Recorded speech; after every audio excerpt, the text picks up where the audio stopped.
Préparatifs de l'élection présidentielle du 12 octobre prochain au Cameroun, le ministre Henri Eyebaïssi fait foule à Monatélé à l'occasion de la tenue des assises républicaines élargies aux partis politiques alliés au RDPC, personnalités de la société civile, chefs traditionnels et camerounais de la diaspora. Le ministre Henri Eyebaïssi s'engage à maintenir l'ordre et la discipline durant la dite manifestation conformément aux dispositions de la loi numéro 90, base 055 du 19 décembre 1990 portant régime des réunions et manifestations publiques. En foi de quoi, le présent récépissé est établi et délivré à l'intéressé pour servir et valoir ce que de droit. Assise tenue le 7 septembre 2025 pour mobiliser toutes ces personnes derrière le candidat Paul Biya. C'était une mobilisation tout azimut qui a connu, selon les observateurs, un succès total tel que souhaité par l'initiateur de cet événement, le ministre Henri Eyebaïssi, le patron de la commission permanente départementale du RDPC dans la Léki. Le mot d'ordre, c'est tous ensemble, allons le 12 octobre 2025, voter et plébisciter le président candidat Paul Biya dans l'intérêt supérieur de notre pays et patrie commune, le Cameroun. Pourquoi voter pour le candidat Paul Biya? La réponse a été donnée par le ministre Henri Eyebaïssi devant une foule immense composée de toutes les couches sociales venues des quatre coins du pays. En ce 7 septembre 2025, la Léké ici à Monatélé a vécu les assises élargies de RDPC Léké avec les partis alliés, partis amis et autres amis républicains du président Paul Biya, la société civile, la diaspora. Et à l'intérieur, vous avez toutes les composantes des chefs traditionnels pour précisément lancer le message de ce que nous devons organiser une mobilisation pour la victoire du président Paul Biya. C'est une mobilisation républicaine qu'organise le RDPC Léquié à l'initiative du RDPC Léquié en prolongement de ce qu'au niveau national, la hiérarchie du parti du président de la République a demandé. Le RDPC pour cette élection présidentielle organise une mobilisation républicaine. La même question, pourquoi voter pour le candidat Paul Biya du RDPC? La réponse a fait l'objet d'une espèce de table ronde.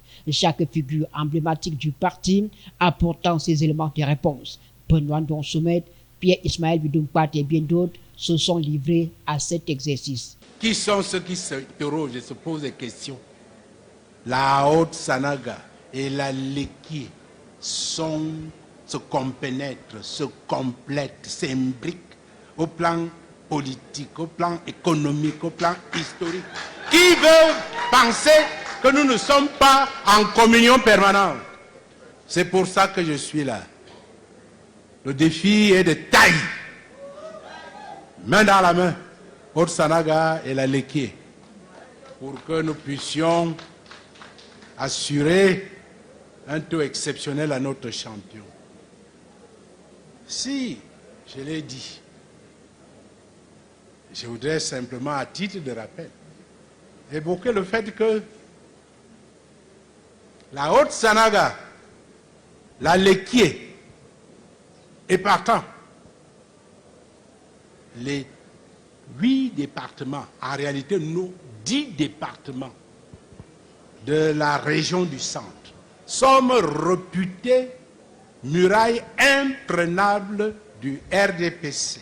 Cette rencontre, je la lis comme une manifestation de la loyauté et de la fidélité jamais démentie du département de la Léquié derrière son Excellence le Président Paul Biya.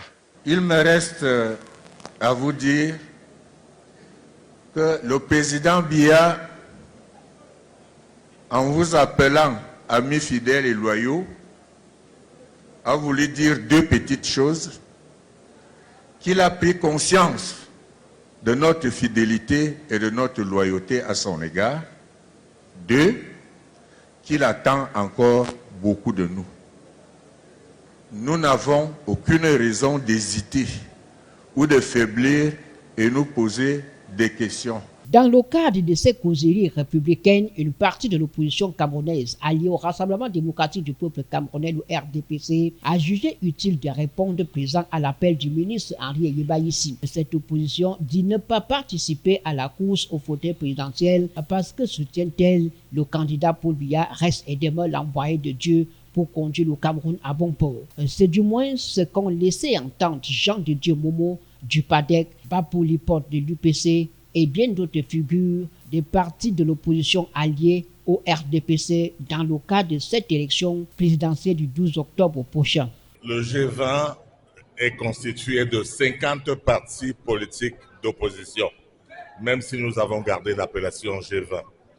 Nous sommes venus soutenir le président Paul Biya, mais mobiliser les militants du RDPC et tous les sympathisants du président Paul Biya afin qu'ils s'organisent pour gagner, pour assurer une victoire sans faille au président Paul Biya le 12 octobre. Pourquoi? Parce que nous avons le sentiment que la mobilisation n'est pas encore vraiment parfaite. On ne peut pas vendre la peau de l'animal sans l'avoir attrapé. Et cette élection qui s'annonce le 12 octobre n'est pas facile du tout. Elle nous semble plus difficile même que celle de 2018. Elle sera rude. C'est pour ça que nos militants et les sympathisants du président Paul Biya doivent se mobiliser. L'opposition radicale, ou si vous voulez une autre opposition qui se présentera à l'élection contre le président Paul Biya, n'arrive pas à s'unir. Mais vous avez 50 partis d'opposition, de l'autre opposition, de la même opposition, qui s'organisent pour dire non. S'organisent pour dire votez le président Paul Biya. Pourquoi? Parce que nous observons une chose qui apparaît complètement absurde. On dénigre systématiquement les acquis de 43 années de pouvoir. Nous avons ce que nous avons appelé l'évangile du mal, qui consiste à dénigrer systématiquement tout, à dire qu'on n'a rien fait, alors que les réalisations sont palpables. Je pense qu'on a besoin de la vision, on a besoin de l'expérience, on a besoin des capacités personnelles du président Paul Biya. Vous savez, les années à venir dans le monde, en Afrique de l'Ouest, en Afrique centrale, nécessitent aux commandes un homme qui a de l'expérience, un homme qui a les capacités personnelles, un homme qui a le sens des négociations fructueuses pour diriger notre pays dans les 7 prochaines années.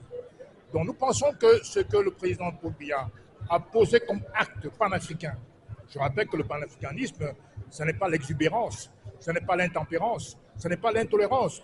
Ces actes sont des actes, quoique discrets, particulièrement efficaces. Et à la lueur où le président Paul Biya, le candidat de à part et le candidat personnel de Sélé Saint-Germain va, je suis convaincu que dans les années qui viennent, l'Afrique pourra s'enorgueillir d'avoir une monnaie à elle, sinon en tout cas une monnaie africaine. Le président de la République, candidat du RDPC, qui a notre soutien, est l'homme de la situation. L'allocution de chaque responsable politique, autorité ou personnalité était précédée d'un chant patriotique. Paul Biya, notre président, chef de la nation, Paul Biya, toujours shoga. Comme pour dire que le candidat Paul Biya joue encore de toutes ses facultés physiques et intellectuelles pour diriger le pays. Une façon de réagir aux allégations de ceux que les uns et les autres appellent les diseurs de bonne aventure. Un seul nom, Paul Biya. Un seul mot, continuons, pouvait-on entendre à chaque prise de parole. Occulter la présence de la société civile et de la diaspora à ses assises, initiée par le ministre Henri Eyebaïssi, serait commettre un crime de lèse-majesté. Les représentants de la diaspora sont d'accord que le candidat Paul Biya remporte le scrutin présidentiel du 12 octobre prochain. Le président Biya incarne la paix et le développement, mais surtout, il a dit à la diaspora, allez de par le monde, acquérir la connaissance et revenir construire le Cameroun. On ne va pas acquérir la connaissance si on n'a pas de prérequis. c'est le président Biya qui a donné tous les prérequis aux diasporiens. Si on est intelligent, si on travaille dans les plus grandes boîtes, si le Cameroun s'appelle continent, ça part du Cameroun et c'est l'œuvre du président Biya. Et à l'orée de ses multiples œuvres, la diaspora a décidé de lui rendre un hommage. C'est la raison pour laquelle nous nous sommes engagés à le soutenir, à l'accompagner, parce qu'il nous a promis quelque chose, c'est l'émergence. Et nous ne voyons personne qui puisse garantir cela, parce qu'en Occident, ce sont des prédateurs. Et le Camerounais, le Cameroun, le président Biya est un protecteur. Il a passé le temps à le faire. Et nous devons donc lui accorder cela. Et depuis la Lekié, nous venons dire solennellement, Monsieur le Président de la République, son Excellence Paul Biya, la diaspora camerounaise et républicaine est derrière vous. Elle va vous accompagner, elle va vous soutenir et elle fera même davantage des investissements dans la vision qui est la vôtre. La diaspora qui estime que la voix de Monatélé portée par le ministre Henri Eyebayissi est la vérité de la Lekié et partant celle du Cameroun.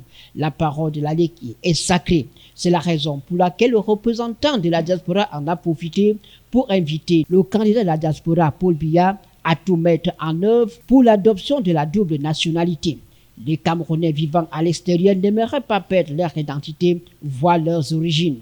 Il a également souhaité la création d'un centre de formation technologique digne de ce nom dans la Lekié. Dans une ambiance phénoménale, tout s'est passé, on dirait, l'entrée de Jésus-Christ à Jérusalem.